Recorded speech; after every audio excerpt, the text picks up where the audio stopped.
आपले सर्व आमदार आणि उपस्थित सर्व कार्यकर्ता बंधूंना आणि भगिनींनो,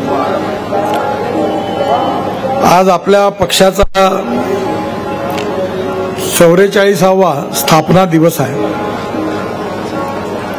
आणि मला अतिशय या गोष्टीचा अभिमान आहे की ज्यावेळी 1980 साली पक्षाची स्थापना झाली त्यावेळी देशामध्ये अनेक ठिकाणी स्थापनेचे कार्यक्रम झाले होते। 6-7 ठिकाणी भारतीय जनता पार्टीची स्थापना झाली होती। त्यामध्ये नागपूरच्या न्यू इंग्लिश हायस्कूलच्या महाल शाखेच्या ब्रँचमध्ये 44 वर्षापूर्वी भारतीय जनता पार्टीची स्थापना झाली होती आणि त्या कार्यक्रमाला शांतिभूषण जे प्रसिद्ध वकील होते ते आणि राम जेठमलानी हे त्या कार्यक्रमात स्थापनेच्या कार्यक्रमाकरता उपस्थित होते। पाहता पाहता 44 वर्षाचा हा इतिहास हा अनेक चांगल्या आणि वाईट गोष्टींच्या स्मृतींचा इतिहास आहे। पक्षाला अनेक संकटातून जावं लागलं, अनेक वेळा संघर्ष करावा लागला आणि त्या सगळ्यांमधून ताळून सुलाखून उत्तम यश मिळवून आज आपण चांगल्या स्थितीमध्ये आहोत। 1952 मध्ये जनसंघाची स्थापना झाली की 1952 ते 1975 म्हणजे आणीबाणी याच्या आधीचा जनसंघाचा इतिहास होता आणि 75 सालानंतर मग 77 साली जनता पार्टीची स्थापना झाली आणि त्यानंतर जनता पार्टीमधून भारतीय जनता पार्टीची निर्मिती झाली। आज खऱ्या अर्थाने आपण सर्वव्यापी शक्तिशाली आणि जगातली सगळ्यात मोठा राजकीय पक्ष म्हणून आज आपल्याला मान्यता मिळालेली आहे। हा जो पक्ष आहे हा व्यक्ती परिवाराचा पक्ष नाही आहे, हा विचाराधिष्ठित पक्ष आहे। त्यामुळे या पक्षाची स्थापना आपल्या पक्षाची स्थापना होत असताना आपण काही उद्दिष्टही पण समोर बाळगली होती। ती सगळी उद्दिष्ट जे आहेत त्याचा आज या ठिकाणी आपल्या सगळ्यांना ती माहिती आहे, पण ती उद्दिष्ट पूर्ण करण्याचा संकल्प हा आपल्या पक्षाने केला आहे आणि आजही आपण सगळेजण मिळून तो पूर्ण करण्याचा प्रयत्न करत आहोत। या जसा आज पक्षाची स्थापना दिवस आपण साजरा करतोय तसंच आज आपल्या कार्यालयाचं देखील भूमिपूजन झालेलं आहे। या कार्यालयामध्ये अनेक मनोरंजक गोष्टी आहेत। म्हणजे या कार्यालयाच्या या जमिनीमध्ये आपण कम्युनिस्ट पार्टीचं कार्यालय आणि हिंदू महासभेचं कार्यालय पण विकत घेतलं आहे। मी स्वतः बर्धन साहेबांशी बोलून कम्युनिस्ट पार्टीच्या कार्यालयाची किंमत त्यांना दिली आणि त्यातून कम्युनिस्ट पार्टीच्या बाजूला इथे कार्यालय होतं ते आपण विकत घेतलं। हिंदू महासभेचं कार्यालय होतं तेही पण विकत घेतलं। या ठिकाणी अनेक किरायेदार होते, अनेक भानगडी होत्या आणि या सगळ्यामध्ये सगळ्यात सिंहाचा वाटा कोणाचा असेल तर आपले कार्यकर्ते गिरीश व्यास यांचा आहे। या अनेक वर्षामध्ये वास्तविक त्यातली एक जागा त्यांनी पहिल्यांदा बछराजी व्यास स्मृती ट्रस्ट करता विकत घेतली होती, नंतर त्यांनी ती भारतीय जनता पार्टीला आपल्याला दिली आणि त्याचबरोबर या ठिकाणी अनेक झंझटी ज्या होत्या त्या किरायेदारांना खाली करण्याकरता त्यांनी बरेच परिश्रम घेतले आणि त्यातून मग हळूहळू एक एक किरायेदार आपण खाली करत या ठिकाणी आता जागा मोकळी झाली। अशी एक म्हण आहे की मूर्ख लोक घरं बांधतात आणि शहाणी माणसं किरायाने राहतात। त्याचा उत्तम अनुभव या कार्यालयाचे किरायेदार खाली करता करता एक जनरेशन खपली आणि त्याचा किती त्रास होऊ शकतो आपल्या कार्यकर्त्यांनी तो घेतला। मधल्या काळामध्ये देवेंद्रजी मुख्यमंत्री झाल्यानंतर आणि बावनकुळे आपल्या इथे अध्यक्ष झाल्यानंतर मी त्यांना म्हटलं की आतापर्यंत मी जबाबदारी घेतली, आता तुम्ही तुमच्या हातात हे घ्या। त्यानंतर आपण लेक्व्यू लॉजची आणि आता आजूबाजूच्या जागा बऱ्याच घेतल्या। मी स्वतः कार्यालयाचं डिझाईन पण पाहिलेलं आहे आणि आता या भव्य कार्यालयाचं स्वरूप आपल्या सगळ्यांसमोर येणार आहे। विशेषतः कार्यालय ही बिल्डिंग आहे, हे घर आहे भारतीय जनता पार्टीचं. आणि घराच्या बाबतीमध्ये 4-5 दिवसापूर्वी मुंबईमध्ये प्रसिद्ध गायक आणि संगीत दिग्दर्शक श्रीधर फडके यांनी वयाची 75 वर्ष पूर्ण केली म्हणून त्यांच्या सत्काराच्या कार्यक्रमामध्ये मी गेलो होतो. त्यावेळी श्रीमती लेमय यांनी एक घरावर सुंदर कविता केलेली आहे. आणि जेव्हा जेव्हा आपण घर बांधू तेव्हा तर ही कविता पहिले फ्रेम लावून घरात लावली पाहिजे. कारण घरामध्ये टाईल्स कोणत्या लागल्या आहेत, एअर कंडिशनिंग कसं आहे, फर्निचर कसं आहे, हे महत्वाचं आहे. पण त्याहीपेक्षा महत्वाचं आहे की घरातली माणसं कशी आहेत. त्याचं वर्णन सुंदर कवितेमध्ये आहे, यूट्यूबवर किंवा गुगलवर मिळेल. त्यांनी लिहिलंय, घर असावे घरासारखे नकोत नुसत्या भिंती, तिथे असावा प्रेम जिव्हाळा नकोत नुसती नाती, त्या शब्दांना अर्थ असावा नकोच नुसती वाणी, अश्रूतूनही प्रीत झिरपावे नकोत नुसते पाणी. फार सुंदर कविता आहे. ती कविता आपण सगळेजण बघा आणि आपल्या घरी लावा. कारण आपल्या घरातल्या सगळ्यांना हे कळलं पाहिजे की आपण हे घर जे आहे याच्या मागचा भाव काय आहे, कार्यालयाच्या मागचा भाव काय आहे. एक गोष्ट मी नेहमी लक्षात ठेवतो. एक गरीब परिवार होता, 3 मुलं होती, खाण्याची सोय नव्हती. पण त्या परिस्थितीमध्ये सगळे संघर्ष करत होते. दुःखाचे अनेक प्रसंग होते, पण घर मात्र आनंदी होतं. नंतर मुलं बाळं कामाला लागले, घर मोठा बंगला झाला, घरात 3 मर्सिडीज गाड्या आल्या. पण घरातले भाऊ एकमेकाची तोंड बघत नव्हती. आई वडिलाची कोणी चिंता करत नव्हती. घरात एअर कंडिशनिंग होतं, मर्सिडीजच्या गाड्या होत्या, पण घरातलं सुख आणि आनंद मात्र निघून गेलं होतं.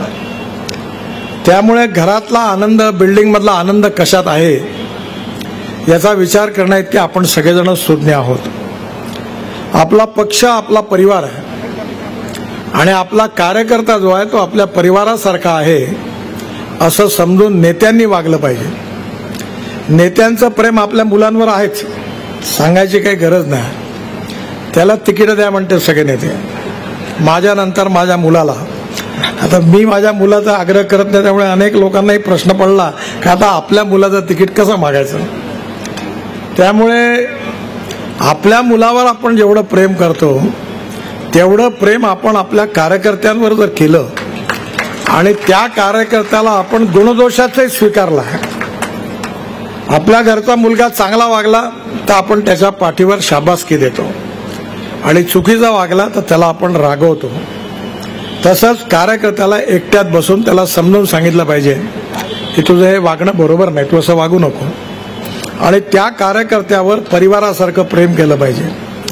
उत्तम बिल्डिंग, उत्तम फर्निचर, उत्तम एअर कंडिशनिंग, उत्तम हॉल, पार्किंग सगळं इथे होणार आहे. पण यातलं जे माणूस पण आहे ते कार्यकर्त्यांचं आणि नेत्यांचं ते पण कायम राहिलं पाहिजे. जुन्या कार्यालयाच्या बऱ्याचशा स्मृती आहेत, त्या इतिहासाचे आनंदराव ठवरे साक्षीदार आहेत. मी ज्यावेळी 1975च्या नंतर आणीबाणीच्या नंतर युवा मोर्चाचा अध्यक्ष झालो, त्याच्या आधी मी तरुण कार्यकर्ता त्यावेळी होतो. पण त्यानंतर युवा मोर्चाचा अध्यक्ष झाल्यानंतर पक्षाचा जनरल सेक्रेटरी झालो. आणि मला ज्यावेळी जनरल सेक्रेटरी झालो तेव्हा माझे सेक्रेटरी होते छोटू भैया धाकरस, अर्जुनदासजी कुकरेजा, मला वाटतं बहुतेक प्रभाकरही होते. तेव्हा माझ्यासमोर प्रश्न पडला की मी सगळ्यात ज्युनियर आहे. त्यावेळी मी छोटूबाईंना असं म्हटलं की तुम्ही सगळे मला जनरल सेक्रेटरी बनवता, पण मी तुमच्या सगळ्यांपेक्षा वयाने, अनुभवाने आणि कार्याने पण लहान आहे, तर तुम्ही मला करायचे की तुम्ही जनरल सेक्रेटरी व्हा, मी तुमचा सेक्रेटरी म्हणून काम करेन. तेव्हा मनोहरराव शेंडे होते, ते म्हणाले तू ज्यादा ज्ञान मत सिखा, ते अशा बोलायचे, हम तेरे पीछे खड़े हैं सब लोग, अब ये काम तुमको करना है. आणि त्या सगळ्यांनी माझ्या मागे ते भक्कमपणे उभे राहिले आणि त्यांनी मला कार्य करण्याकरता पूर्ण सहकार्य केलं, शुभेच्छा दिल्या, आशीर्वाद दिले आणि त्यांच्याबरोबरच मी काम करायला लागलो. डॉक्टर आहूजा आपले अध्यक्ष होते, मी त्यांचा महामंत्री होतो. बळवंतराव ढोबळे अध्यक्ष होते, मी त्यांचा महामंत्री होतो. आणि आनंदराव तर कॉन्स्टंट कार्यालयामध्ये होते. या कार्यालयाच्या इतिहासातला एक दुर्दैवी प्रसंग असा आहे की इमर्जन्सी जेव्हा लागली तेव्हा याचे मालक होते बिल्डिंगचे डॉक्टर ढवळे. त्यांचे आम्ही किराया दिला नाही. ते किराया मागण्याकरता संघ कार्यालयात गेले होते की भाजपवाले माझा किराया देत नाही म्हणून. आणि म्हणून त्या काळामध्ये एक बोर्ड होता. त्यावेळी शंकरराव फाटे, नारायणराव तांदुळकर, बळवंतराव, त्या जिल्ह्यातली टीम वेगळी होती. आनंदराव काम करत होते. सगळ्या कार्यालयामध्ये अनेक मोर्चे यायचे. इंदिरा गांधीच्या अटकेनंतर कार्यालयाने खूप लोकांचे गोटे खाल्ले. आनंदराव त्या प्रत्येक वेळा कार्यालयात बसून राहायचे. त्या काळात आपला प्रतिकूल काळ होता.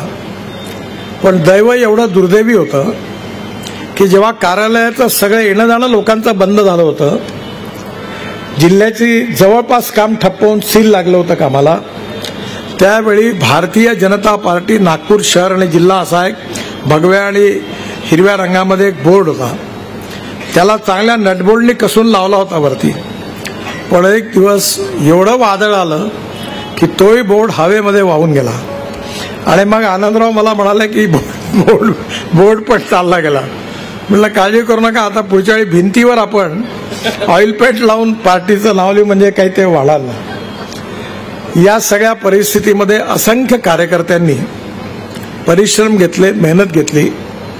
आणि त्यामुळे आजच्या सारखं जे यश आहे त्यात माझ्यासारख्या, देवेंद्रजी सारख्या आम्हाला सगळ्यांना सर्वोच्च स्थानावर जाण्याची संधी मिळाली. पण ही जी संधी मिळालेली आहे ती 1952 पासून तर आजपर्यंत ज्या कार्यकर्त्यांनी प्रतिकूल काळामध्ये प्रवाहाच्या विरोधात राहून ज्यांनी आपला पक्ष, आपले विचार टिकवले, संघर्ष केला, त्या असंख्य कार्यकर्त्यांच्या समर्पणातून आणि बलिदानातून आज आपल्याला हा दिवस पाहायला मिळाला. याची जाणीव आज वर्तमान काळातल्या सर्व कार्यकर्त्यांनी लक्षात ठेवली पाहिजे. आणि म्हणून हा जो इतिहास आहे, हा इतिहास आपल्याकरता प्रेरणादायी आहे. या कार्यालयामध्ये ज्यावेळी चर्चा झाली त्यावेळी या कार्यालयात आपण कसा इतिहास आहे, कोण अध्यक्ष होते, कोणत्या कक्षाचं नाव कोणाला द्यायचं, याचाही पण विचार झालेला आहे. ते याकरता की या सगळ्या जुन्या स्मृती ज्या आहेत त्या आपण लक्षात ठेवायच्या आहेत. खरं म्हणजे मी देखील काम जेव्हा केलं त्याच्यापेक्षाही माझी आई जेव्हा जनसंघाचं काम, तो इतिहासही मोठा आहे. मालतीबाई बडिये बसल्या इथे, भाऊसाहेब बडिये राहायचे, ते जिल्ह्याचे अध्यक्ष होते. मी लहान होतो, 10-12 वर्षाचा. त्यांच्याकडे मीटिंग सुरू होती आणि त्यावेळी मोर्चा आला आणि त्यांच्या घरावर जनसंघाचे गोटे मारले लोकांनी.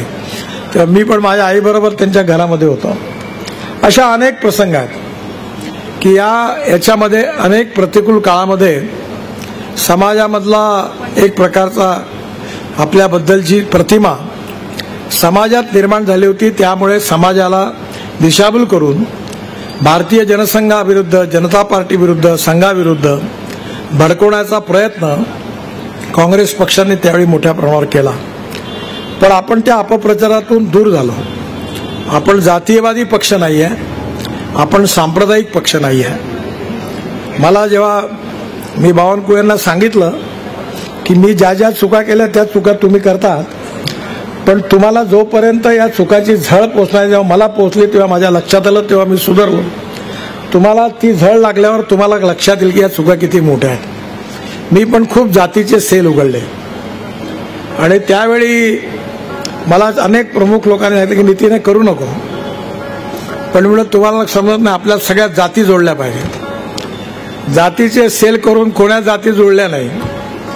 आणि जे आपल्या जातीचे नेते म्हणून आपल्यात आले त्यांना त्यांच्या जातीत विचारतच नव्हते कोणी. त्याच्यामुळे उलट त्यांनी पुढे सांगितलं का आता महापालिकेची निवडणूक आली, आमच्या जातीला किती तिकीटं देता. जेव्हा बावनकुळे साहेबांना 50 जातीवाल्याचे पत्र येतील का आता आमचे तिकीटं किती आणि एकाला तिकीट द्यायचं, आणि तेव्हा जेव्हा 50 जण कुदतील तेव्हा म्हणतील जातीचे सेल आता बंद करा. आता काही याची गरज नाही. त्यामुळे आपण जातीने मोठा नाही आहे, भारतीय जनता पार्टीचा कार्यकर्ता हीच आपली जात आहे. भारतीय जनता पार्टीचा विचार हीच आपली निष्ठा आहे. आणि पहिले देश राष्ट्र आम्हाला सर्वोपरी आहे. हे राष्ट्र ही भारत माता ही हिचा सर्वांगीण विकास हे आमच्या जीवनाचं उद्दिष्ट आहे. आणि हे करण्याकरता सुशासन आणि विकास, गुड गव्हर्नन्स अँड डेव्हलपमेंट आणि सामाजिक आर्थिक चिंतन जे दीनदयाल उपाध्यायांचा अंत्योदय, समाजातल्या तळागाळातला जो शेवटचा माणूस आहे, ज्याला राहायला घर नाही आहे, ज्याच्या शरीरावर कपडा नाही आहे, ज्याला खायला अन्न नाही आहे, त्याला परमेश्वर मानून तो माणूस कोणत्या जातीचा आहे, पंथाचा आहे, धर्माचा आहे हा प्रश्न नाही. गरीब गरीब आहे, गरीब हीच त्याची जात आहे, त्याला पंथ धर्म समाज काही नाही आहे. त्या माणसाला केंद्रबिंदू मानून आपण काम करत राहू. आणि ज्या दिवशी खऱ्या अर्थाने त्याला स्वाभिमानाने जगता येईल त्या दिवशी आपलं स्वप्न पूर्ण झालं असं आपण समजू. आणि आपण जे म्हणतो ते जगात चर्चा सुरू आहे आता. युनोमध्ये डोमेस्टिक हॅपी ह्युमन इंडेक्स हाच अर्थ आहे त्याचा, की सुखांक. आणि म्हणून हा जनतेचा सुखांक कसा निर्माण होईल, त्यांना चांगल्या हेल्थ सर्व्हिसेस, चांगलं शिक्षण, चांगले रस्ते, चांगले बगीचे, चांगले खेळाची मैदानं, चांगले ऑडिटोरियम, आपला रोजगार, गरिबीतून दूर होऊन त्यांना सन्मानाने कसं जगता येईल आणि सगळीकडे आनंद कसा निर्माण होईल, हेच डोमेस्टिक हॅपी ह्युमन इंडेक्स म्हणजे सुखांक, म्हणजे सामाजिक आर्थिक चिंतन अंत्योदयाचं हे उद्दिष्ट आहे. आज अतिशय परिश्रमाने मेहनतीने आपण एक कार्यालय उभं केलेलं आहे. आणि या कार्यालयामध्ये आपण सगळ्या आपल्या प्रयत्नांमधून हे जे उद्दिष्ट पंडित दीनदयाल उपाध्यायांनी आपल्या सगळ्यांसमोर ठेवलेलं आहे ते उद्दिष्ट पूर्ण करण्याकरता आपण पूर्ण शक्तीनिशी काम करू. आणि खऱ्या अर्थाने आपण हे जे कार्यालय आहे हे सामाजिक आर्थिक परिवर्तनाचं केंद्र बनेल. आणि त्याकरता करणारा कार्यकर्त्याचं व्यक्तित्व, कर्तृत्व, नेतृत्व विकसित होऊन आपण या समाजाला आणि देशाला बदलवल्याशिवाय राहणार नाही असा संकल्प आजच्या स्थापना दिवशी आपण सगळ्यांनी करावा अशी विनंती करतो. आपल्या अध्यक्षांनी आदेश दिला की प्रत्येकाने चेक दिला पाहिजे. तिथं म्हटलं की आता जनसंघ नाही आहे, भारतीय जनता पार्टी आहे. आता चेकपेक्षा लोक कॅशनी पैसे देण्यात प्रिफर करतात कारण चेक अकाउंटमध्ये येतो. पण त्यामुळे अर्थात मंगतीचा भाग जर सोडला तर आपण सगळ्यांनी चेकनी पैसे द्यावे. चेकनी पैसे द्यावे याचा अर्थ अध्यक्षांना अभिप्रेत आहे की आपल्या कमाईतला हिस्सा आपण याकरता देतोय. आणि त्यामुळे आपण सगळ्यांनी चेकनी पैसे द्यावे. आणि त्यांचा आदेश झाला असल्यामुळे मी पहिल्यांदा आज माझा चेक घरी गेल्यावर पाठवतो. 25 लाख रुपये चा चेक मी या कार्यालयाच्या कामाकरता देतो. पुन्हा एकदा आपल्या सगळ्यांना स्थापना दिवसाच्या खूप खूप शुभेच्छा. धन्यवाद. नमस्कार.